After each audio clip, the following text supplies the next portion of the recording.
Welcome back to the channel. If you're new to the channel, my name is Brad and I am not at Piney Grove today. Piney Grove is all about turning 20 acres in Northwest Florida into our future homestead. But today's video, I've actually traveled and towed the Kubota L3901 about 2 hours southeast to our 1,200 acre hunting property. Now I share this property with 3 other Air Force guys, 3 other retired Air Force guys, and they've actually been picking up the slack for me. We've been so busy on Piney Grove this year, getting it ready for my folks to move in and setting in place all that infrastructure that we haven't had time to come out here and enjoy this property. But what we have here is 2 square miles of property that we control. And within that property, we each have our defined spaces where we can hunt. We can also recreate across the whole property. We've got a big pond, we've got a shooting range. And like I said, it's 2 square miles, so there's plenty of places to ride ATVs. But what I have to do today is I have to brush hog. Now we do a lot of mowing out on Piney Grove, but this is gonna be a different type of mowing. I've got to do all of these roads. I've got to do my food plots. And so luckily for me, 2 of my friends have been out here mowing this fall already, and they've mowed most of my food plots. So I shouldn't have a lot to do in the food plots, but I got roads, I got shooting lanes, I got my paths to my hunting condos, all that stuff to do. So I'm gonna bring you along today as I do all of that maintenance work, but this is the first step of food plotting for us. The very first step is just knocking everything down and getting it ready for the next step, which will be to gly or to use a herbicide to burn off all the weeds in the food plot. Then we'll let it sit for a couple weeks. So it's mid-October and most people across the country are already deep into their hunting season. They might even be starting to rifle hunt, and also their rut's probably getting ready to kick in. Most ruts around the country are in November, but here in North Florida, our rut is February, and because we have such warm temperatures, we try not to plant too early because sometimes we get crop failure due to armyworms and things like that. So what we try to do is prep everything in October, and then in November, about mid-November, usually Veterans Day, I take an extra day off for Veterans Day and have a 4-day weekend, and then come out here and we plant everything. That gives us a couple weeks growth until our Thanksgiving opener, and really what it's for is for that January, February time frame when we start getting closer to our peak rut, and we have a lot more nutrients in our food plots for the herd. But I've got a lot to do in a little bit of time, so let me get this tractor unloaded and get started.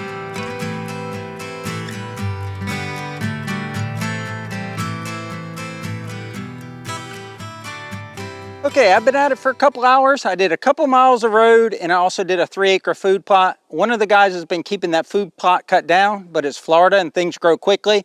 So I cleaned up that one, I got that one ready to plant, and now it's time for me to work on my food plot. Now this particular area is called Ninja. Actually, it's called New Ninja, and I forget exactly how this plot got its name, but I think it was when we first got on the property. There weren't a lot of deer, there weren't a lot of opportunities to harvest a deer, and we said you had to be a ninja, especially in this area because it's so thick. I think that's how we got the term ninja. But then I created 2 more plots in the area and it became New Ninja. The initials are NN. So I don't know, a little trivia there. But what I'm trying to do is where the tractor is, you can see it's covered with dust and vines and stuff, is I have a 8 or 9 ton truck coming in, or a truck full of 8 or 9 tons of lime coming in tomorrow. So I got to make sure he has nice wide roads to get in and out of the plot. So I'm going to clean this up around here.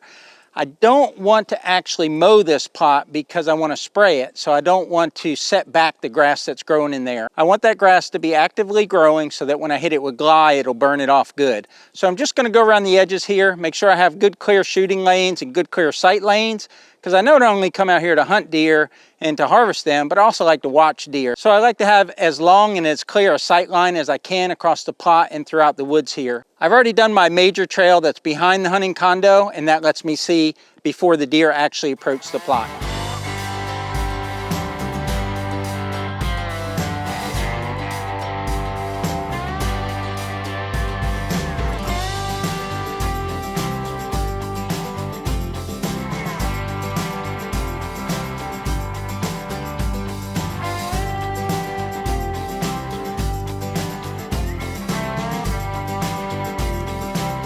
Ah, it's dusty. All right, I got that all cleaned up going into the pot. Now I'm gonna work on this area over here for my sight lines.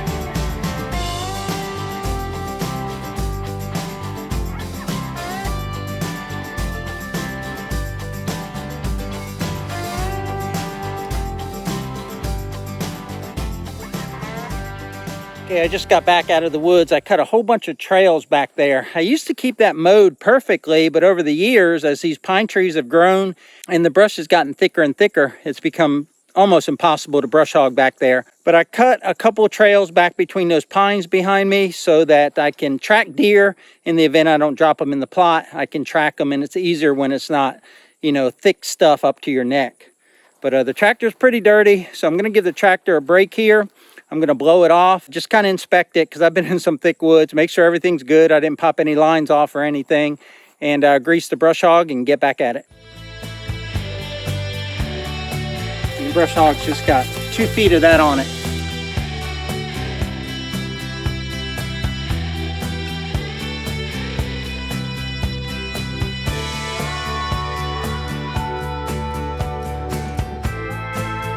I gotta make sure I chop all this up because the rototiller won't appreciate these vines at all.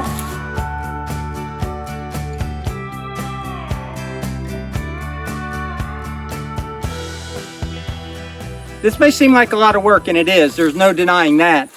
But there's many ways you can hunt, and one is just sit in some wild woods and maybe come across a single deer or something that's running that trail. A lot of people are successful doing that, and that is like the true meaning of hunting. But we're trying to do a lot more here on this property. We're trying to do what's called herd management. So in the past, you were lucky to see a single deer. None of these food plots existed, and you just would sit all day and not see a deer. Now, pretty much if you sit on any of our areas around here, any of our plots, any of our hunting areas, you're gonna see multiple deer. You know, some days you may see 25, 30 deer. A lot of them are gonna be does and first year yearlings or fawns. But that's why we do it. We don't do it just to harvest a deer and put a trophy rack on the wall. We do it for herd management. We give more than we take, and we enjoy being outdoors. A couple of us will come out here even before hunting season and just sit and watch wildlife. You know, we got bobcats out here, we got bears, we got turkeys, we've got quail occasionally, and of course we've got deer, but also there's hawks, there's bald eagles. There's just a whole bunch of wildlife viewing opportunities out here. So if you're wondering why are we spending the money, why are we spending the time, why are we abusing our equipment, it's because we love the outdoors, and that's what we love to do. And that's part of Piney Grove. Moving to the country, we like being outdoors. We like being away from civilization to some extent, and this is just an extension of that.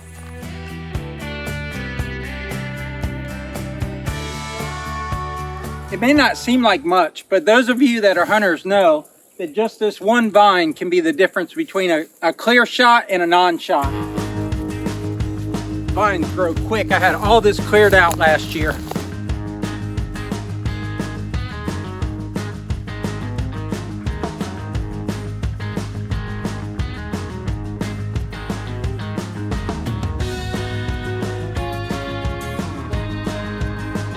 In case I haven't pointed it out, the condo is across the road. You saw me pulling down some vines for shooting lanes, but I also come out here and pull down vines off of oak trees. These vines, it's kudzu or whatever it's called, will completely cover oak trees and smother them out and they'll die. So I actually cleared this one out a few years ago, and I also cut down some trees around it to get some light to it.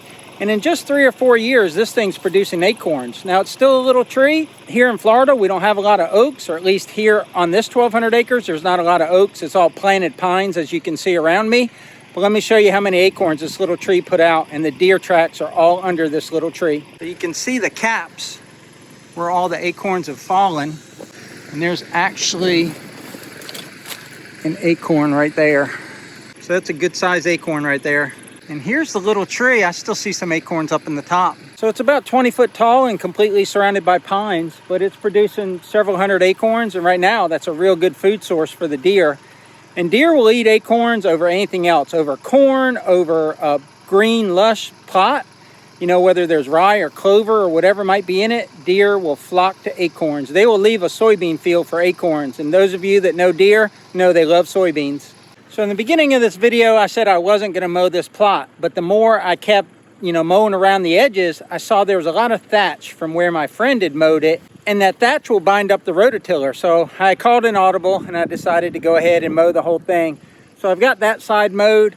I've still got this side over here to mow. But I'm going to put this camera on time lapse and finish this behind me, and then move on to the next plot.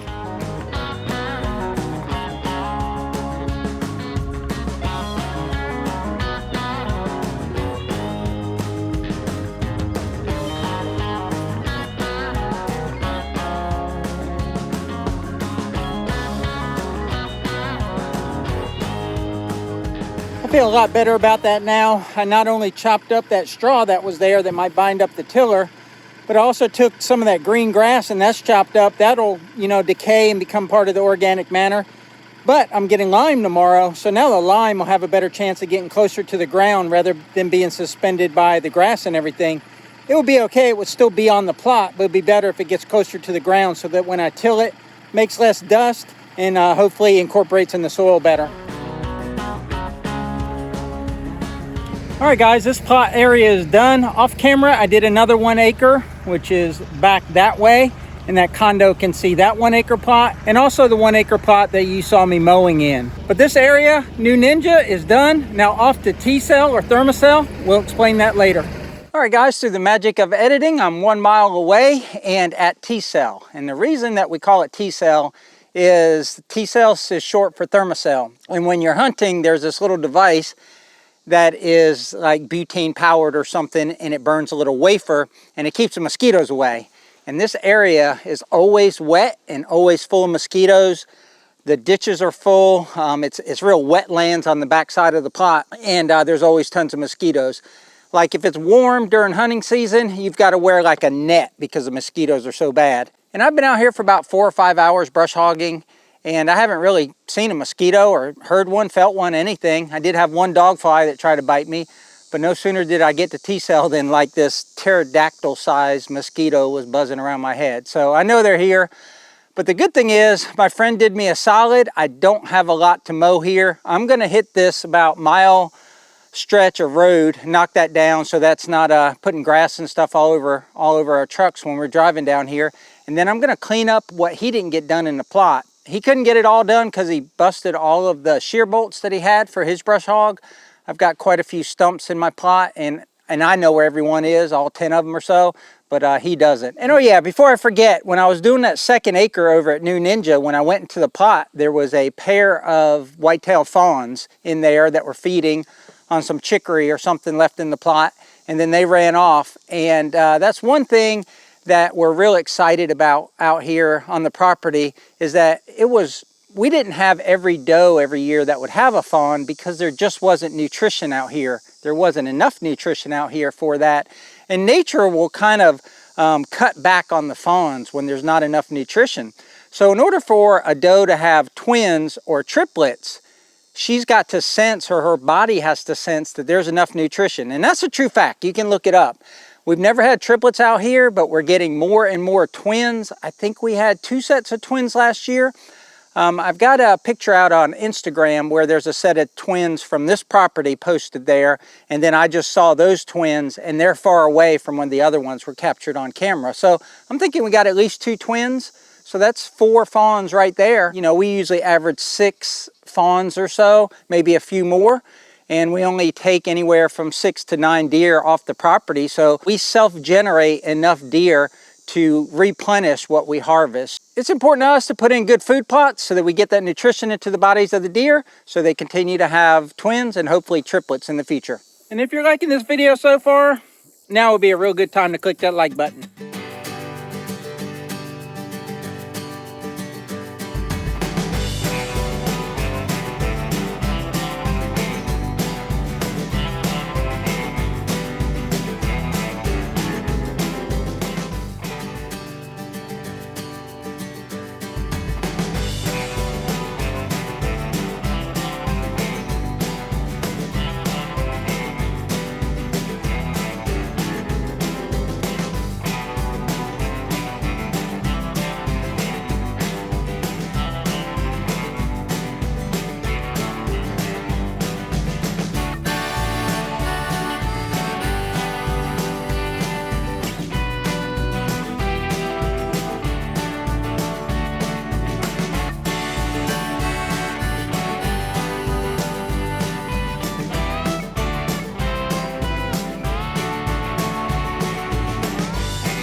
All right guys, that was pretty extreme what I did with the brush hog there. I think that was a 6-inch pine tree. I've been wanting that clump of trees to be gone for a while. It gives me a good sight line out to the logging road from my condo. But I don't recommend you doing that with your brush hog. It was a little sketch for mine. But I'm pretty sure based on this video, no one's gonna lend me their brush hog in the near future. But battery's going dead here. I'm way late, it's 3:30. I should already be on my way home. But I'm cross-cutting this to make sure it's chopped up nice and fine for the rototiller. I've got most of the extreme brush hogging done around the edges where I have to knock down trees and bushes. But I'm just gonna quickly cut this and then get on the road. But hopefully you enjoyed today's video. If you did, please give us a big thumbs up, a like at the bottom, subscribe if you haven't already, and share with your friends. Otherwise, that's all I've got. We'll catch you on the next one. Actually, I do have something else. I'm gonna leave it on time lapse and do the long strips here.